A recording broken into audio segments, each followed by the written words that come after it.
I'm going to share with you 3 case studies, okay? So I've told you what it means to be a community champion. A community champion is who we are. We are volunteers. A community champion is someone of any age. But my focus is on young people, because I believe if young people are involved in the church, they're going to be more interested. And if they're doing community work, it not only adds to their profile, research has shown that young people who volunteer, psychologically, it helps them. It gets rid of depression and so forth. Has anyone done any homeless work? Has anyone worked with homeless people? Okay, one hand. I don't know your name. What's your name, friend? Papa. When you go into, where are you from? Okay, so when you've worked with homeless people, you've gone out maybe an evening or for the day working with homeless people, how have you felt after that day? And you can shout to us. How have you felt? Was it just good? Why did you feel good? I felt good because I helped them and I made them very happy. Right. You're making a difference to the life of someone. Thank you very much. And anyone, it's been proven, anyone that does volunteering, helping others, psychologically, it helps us. We feel good about ourselves. We feel good that we've made an impact on others. And in actual fact, it's life-changing. Because what you're doing is people look at you that you've actually taken time out of your busy school life, college life, university life, or work life to help somebody. That really does make a big difference for people's lives. And you feel good. Maybe after you felt very tired because it's an early start and so forth, but it changes our lives. So for me as a director for teenagers and community services, I've tried to merge the two together to create a synergy. So I want to look at a case study. This is called, and I'm looking at live, real case studies. So I'm not talking about theory. I'm talking about practical issues, practical examples that are happening right now within your division. So case number 1, and we're going to talk about this together, is something called the Dunkirk Ministry.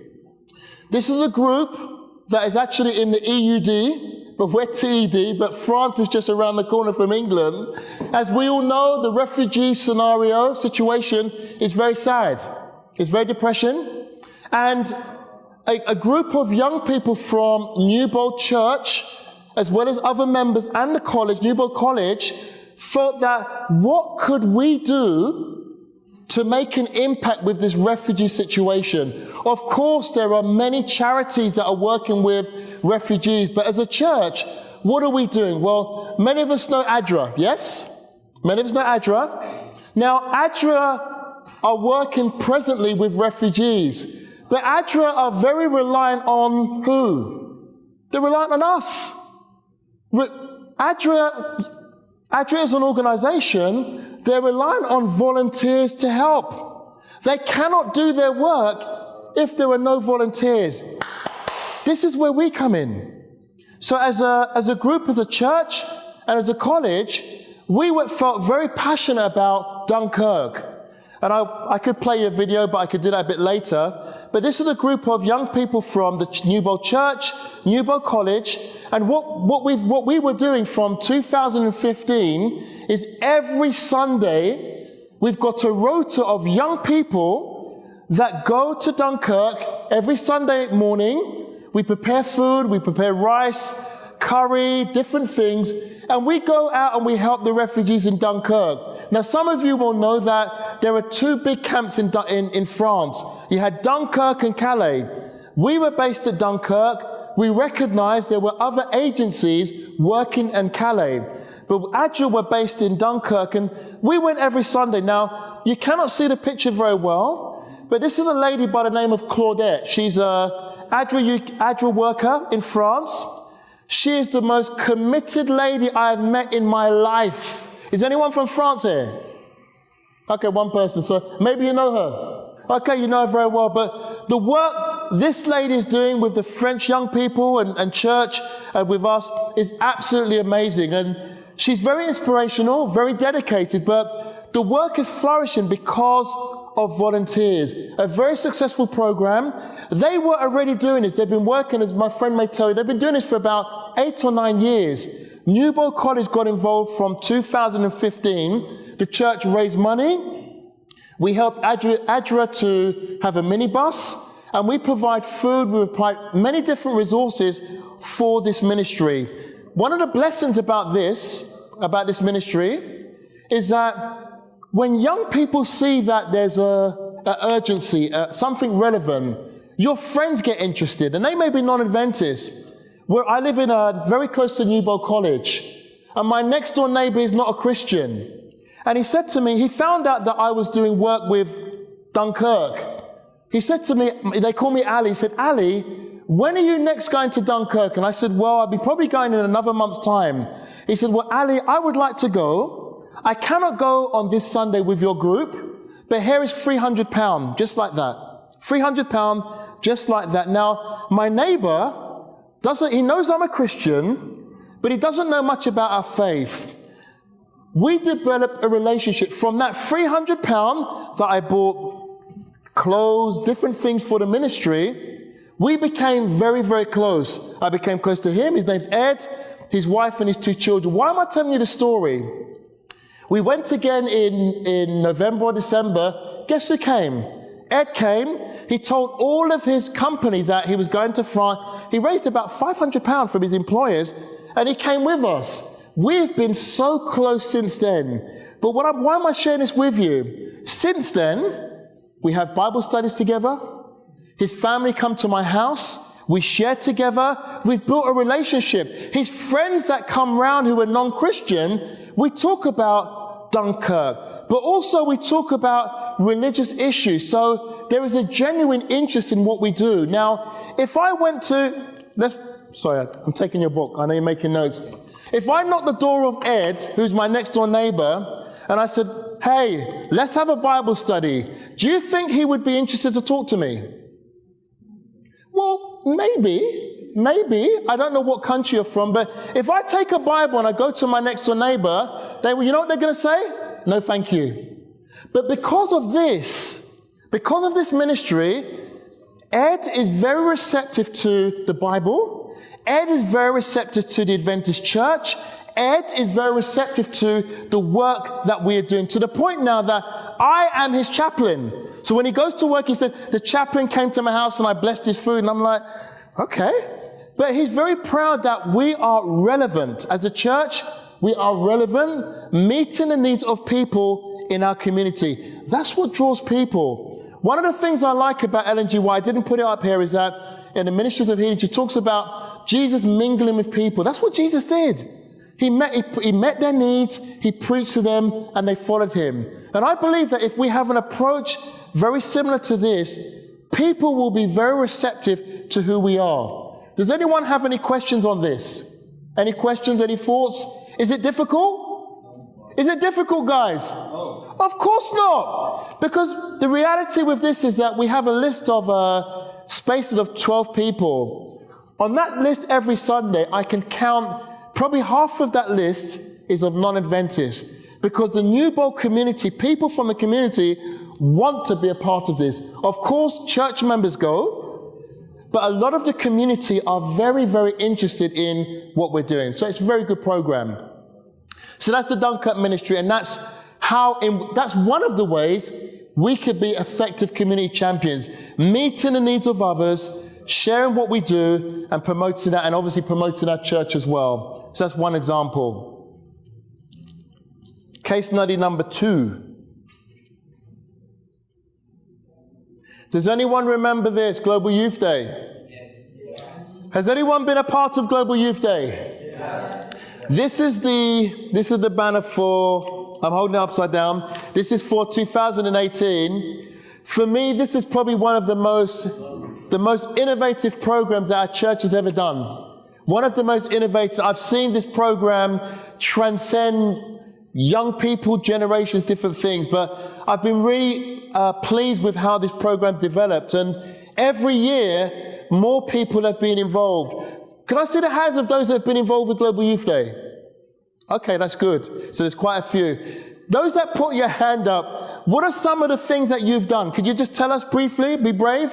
Be brave, no one's going to bite. You can stand up and talk now. Tell us your name, where you're from, and what you've done, because I love this program. My name is Tracy, I'm from London. Tracy, nice to meet you. London, yeah! Woo! So Londoner, woo! Our church did quite a few things on the same day. Yes. A group of us went to a student accommodation venue, and we had like a supermarket set up and gave them free food.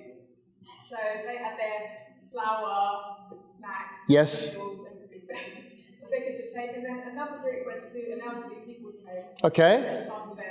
And then another group went to clear the river. Yes. The environment. So those were the three activities. What area in London was that, Tracy? Oh, fantastic. Give her a round of applause. Well done. Anyone else that's done anything like that or anything similar? Anyone else? I saw many hands go up. Okay, I've got... What's your name, friend? What's your name? Where are you from? Gareth Courtney, I'm from Wales. You're from Wales? Fantastic. And we did a car wash. Excellent. So we were just pulling all the cars that come in past, and anyone wanted their car washed. We had some people going to elderly home, singing with the old people they were joining in. And we also gave some food to homeless people as well. Excellent. Vector, give me a round of applause. Okay, I saw you stand up, Ray. Sorry, I said your name. I'm from Londonderry Church, and we actually did shop graffiti and hand out balloons as well. So we had positive messages, and we had Okay. also sign and chalk as well on the sidewalk. Round of applause. So, okay, there's more. Stand up. I want you to share your ideas because we're coming to something. Mm-hmm. We're from Estonia, and last year we went to SOS Children's Village. Yes. To give them Bible study. Yes. And give them snacks and it was a very, very awesome experience for us. Fantastic. Fantastic. Very good. Okay, there's more. Please share. I really want, it's more interactive. Please share. I'm Kendra from Italy. Okay. And last year, no, we didn't this year. We did free hats. Yes. And we also took some apples with us. Mm. And we asked people who were smoking to give us the cigarettes, and we broke the cigarettes in front of them. Brilliant. And we gave them an apple. Brilliant. Round of applause. There's more. Please share. I'm from Latvia, and from a small city. Yes. And we had a tea, and we had like a place where they can make their life better, like 5 steps, coaching. And, Yes. And then we had like sofas and like a story against story. So we tried to get the story from them, from life. So we write some notes from their story together with people, and we gave a story of Doug Butcher. Yes. Well done. So we have shared many different strategies, many different ways that we can affect our community. I was a pastor in Norway. Is anyone from Norway here? Okay, well, hey, Simon, woo! I was a pastor in Norway for 2.5 years, and what I loved about Norway was when I worked there, Global Youth Day was just starting. It was around 2012 was the first Global Youth Day, and the leadership in Norway were very proactive. They were very visionary that, well, this is a great idea.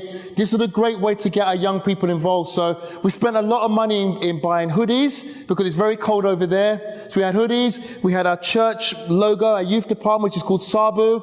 We had helping 8 million people. But basically, at that time, it was about maybe 200 young people, which is not much for a context of the UK, but for Norway it's quite big. We went to Oslo, the main area in Oslo. We gave out waffles and so forth. But one of the things that I thought about was what we did is we contacted the local police. We contacted the police and we told them we want to be in the local area. They said yes. We contacted the local council. We said, we want to do something in the main high street in Oslo. They said yes, because we were doing something positive. And what was the catch is that, and this is what I'm going back to teenagers and young adults. When we spoke to the local council about teenagers and young people from the university and local areas being involved with community, the answer was yes. Because the reality is that young people are not always involved with community work. But they saw that, well, if young people are involved, it's going to draw people. And it was a fantastic success. I believe the year after, there's about 500 young people got involved. And it's still going on. But what I'm trying to say is that, well, there is so many avenues for help. I remember, Simon, there was a fruit company. I spoke very poor Norwegian, I still do. So Simon will testify that. But I remember I called a company, it's probably the biggest fruit manufacturer, producer in Norway. And I told them, I've got a group of young people, we're going to be giving out free fruit to people. And they said, great, okay. And I said, well, can we have some? They said, of course. So we were given about 100 kgs of fresh fruit. We contacted the local McDonald's and different organizations. They all wanted to help.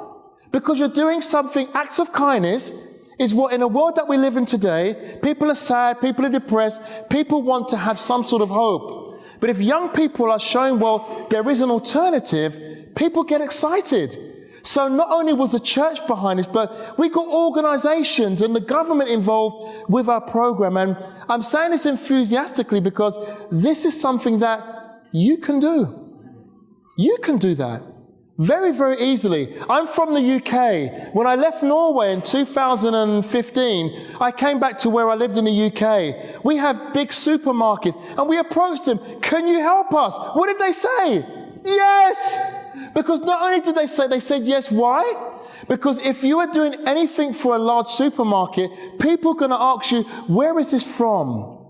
And if you're from the UK, if you say it came from Sainsbury's, Tesco's, Waitrose, or wherever, wow. Not only are we getting publicity, but the supermarket is getting public advertisement as well. So it's a two-way thing. So in the UK, for example, there are many community champions. If you go to a store, talk to them and say, do you have a community champion program in your area? A lot of them will say yes. And if they don't, they'll be very interested in what you're going to offer because they realize that whatever they provide for you, you're going to be promoting their shop, their product. Again, I'm going back to Norway. We had waffles. They love to eat waffles and different things. Crazy people. Sorry, I didn't say that. Lovely people.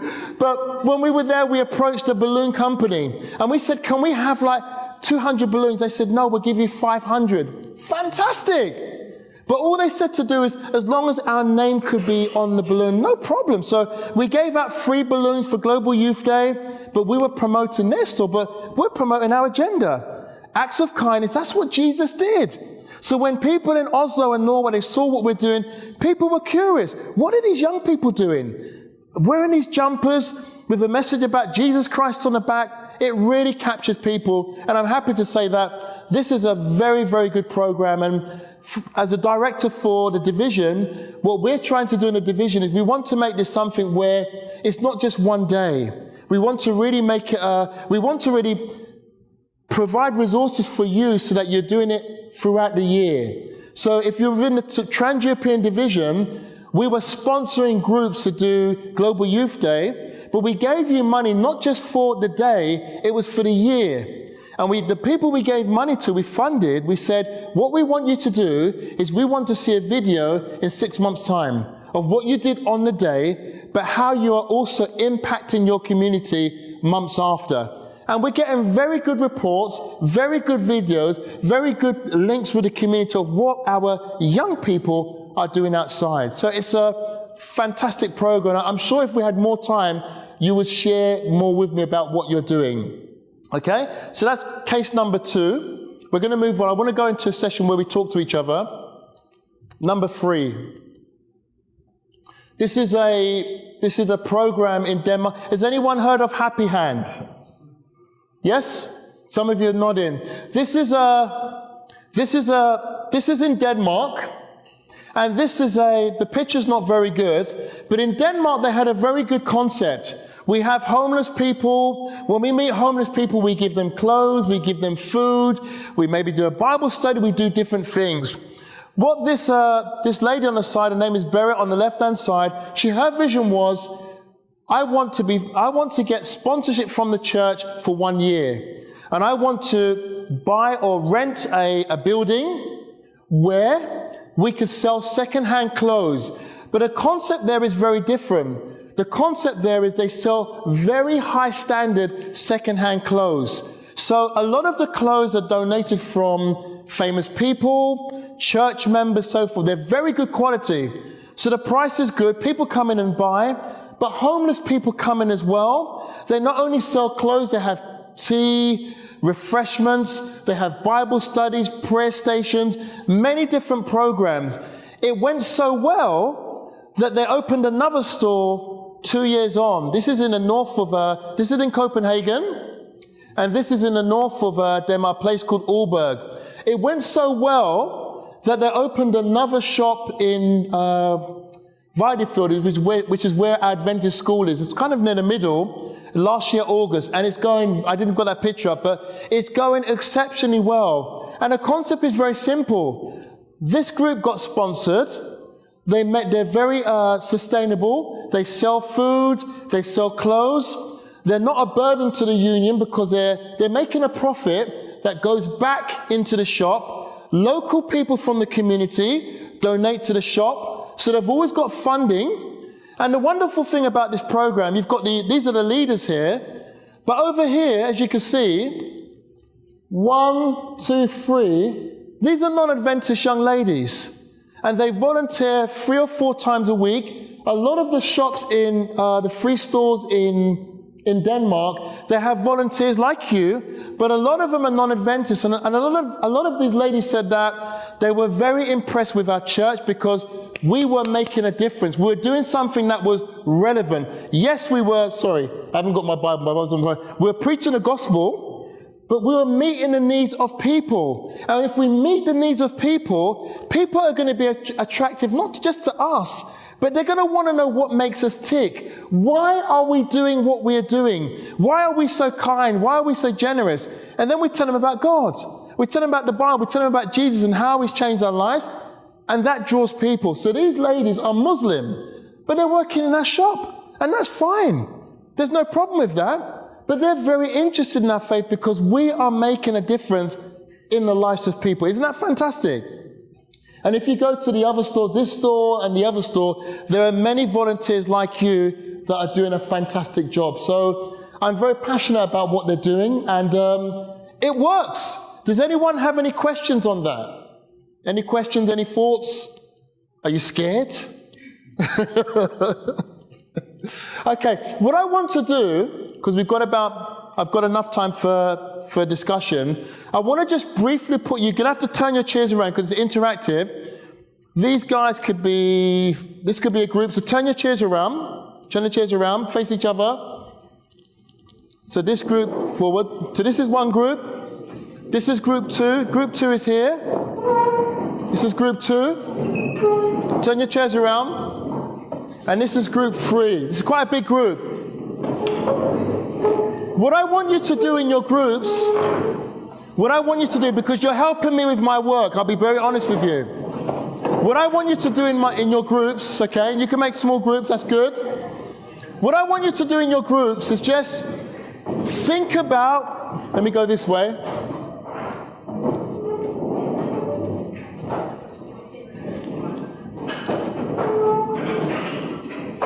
Reflect on what you've heard.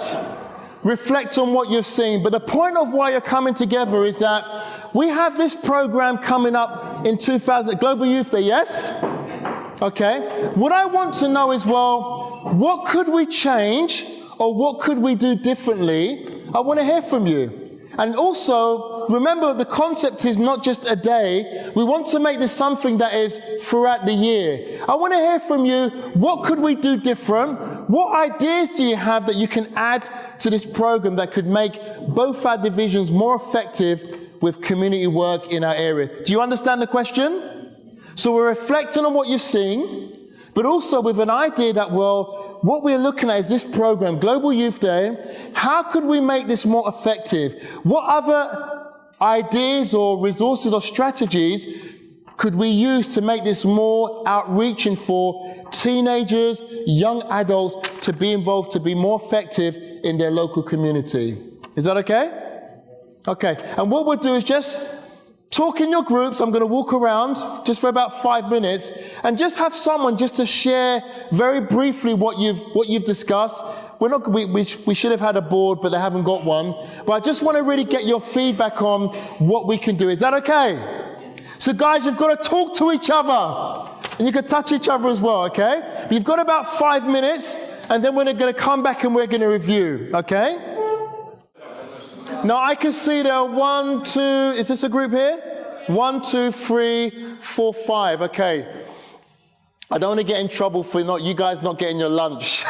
My watch is a bit slow, so I'm sorry for that. But what I want to do, guys, you can see me after, I'm going to be here tomorrow as well. I just want to hear really a key idea from each group, just very quickly. So it's very quick to summarize. One key idea it's been recorded, so I'm going to remember what you've said, but I just want to use this as a way to move forward for 2018. So I'm just going to go this way, that way, in the end. Is that okay? So one key thought from this group. What is your idea? Nice and loud so we could hear it. This is being recorded. We were thinking that we could probably try to have Global Youth Day tied to one of the ministries that we're kind of doing at the minute with the church. So that way it's continually being done throughout the year. So it's continuity. Yeah. Love that. And that could be explored a bit more, but very practical, very relevant. I like that. So the idea there was to attach it to a ministry so it could be continual. Yes? Very good. This group here, one key thought. You had many, which is good, but come and see me after as well, okay? We try to share, like, what the volunteering thing we do. Yes. We try to share what we did, so for the next time we can do what the others do. Right. We try to give them our idea for what we did. Excellent. So the idea here is very practical, not rocket science. It's really just sharing ideas, because sometimes we work in silos. But share your ideas, absolutely.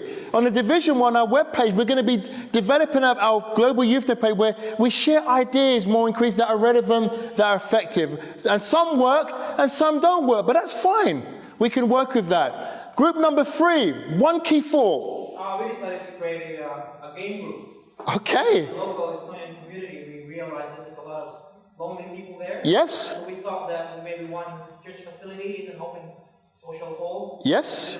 Invite people once a week and just play board games or whatever, and it would radiate into something, spiritual next time. It could lead to a Bible study, it could lead to anything. But again, very practical. It doesn't take much, guys. Very good. Thank you. Group number 4. The Londoners. A key thought? Well, we have two ideas. So it's really safe to do something about gambling addiction. Okay. Because that's a problem in that area. But the idea also came up to involve the older people. Yes. When we do Global Youth Day. Excellent. So there's a collaboration, working in synergy. And I like the first idea. Did you hear that? There was an issue in this country about gambling. Remember, wherever you are, my local setting in London or in Newbold is going to be different to France or Italy. So wherever you are, look at what is the issue in your area. If it's loneliness, well, that's where you're going to go. If it's mental health or alcoholism or gambling, that's what you're going to focus on. But look at what's relevant in your area and tap into that. Okay, group number 5. Very good. I love this, guys. Group number 5 at the back. Yes, you. It's you. It's you.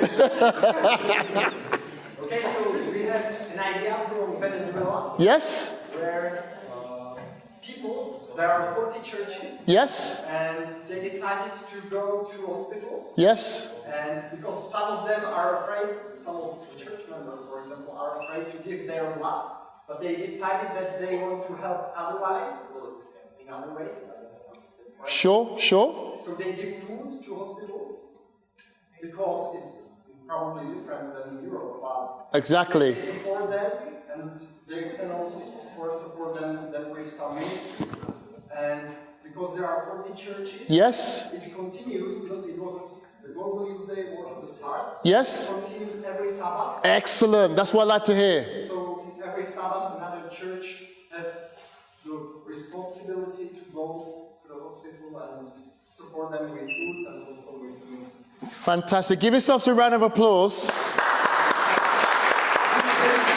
Guys. guys, you have in 5 minutes, because you had less than that, you've revolutionized our church. In summary, what I want to say is, one, remember, a community champion is you. You are community champions. Wherever you are community champions. Number two, guys, wherever you are, look at what's relevant in your local setting. That may mean you have to do research.